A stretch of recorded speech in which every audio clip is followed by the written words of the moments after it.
Si vous cherchez un livre qui vous permette de cheminer le cœur tranquille, attentif aux chants du monde, j'ai ce qu'il vous faut. Allez, nous partons pour l'Italie. Mario Rigonistern a connu le fracas des armes et les combats dans la montagne quand il était chasseur alpin sur le front russe pendant la Deuxième Guerre mondiale.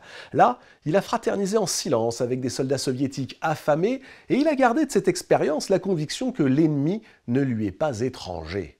Au bout de sa longue marche dans la neige, il a regagné son village natal sur les hauts plateaux alpins de Vénétie et il ne l'a plus guère quitté, menant une existence discrète d'employé au cadastre.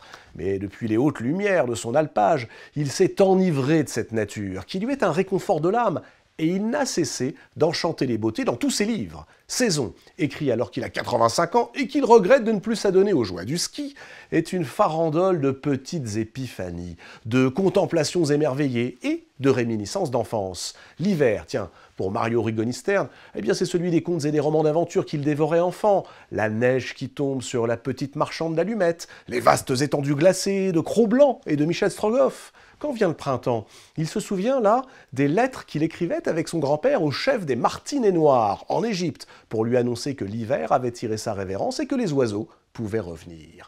L'été a le parfum de l'herbe coupée, le monde éclaboussé de lumière s'offre comme un fruit gorgé de soleil, et puis en automne, eh bien la forêt se pare de 1000 sortilèges qui invitent à s'asseoir sous un arbre pour remercier la nature pour ses dons généreusement prodigués. Lire ce livre, c'est s'abreuver à la beauté du monde. C'est écouter la voix d'un ami lointain qui, au cœur de l'hiver le plus sombre, vous chuchote qu'un jour, bien sûr, le printemps reviendra. Saison de Mario Rigonistern, c'est à lire aux éditions La Fosse aux Ours.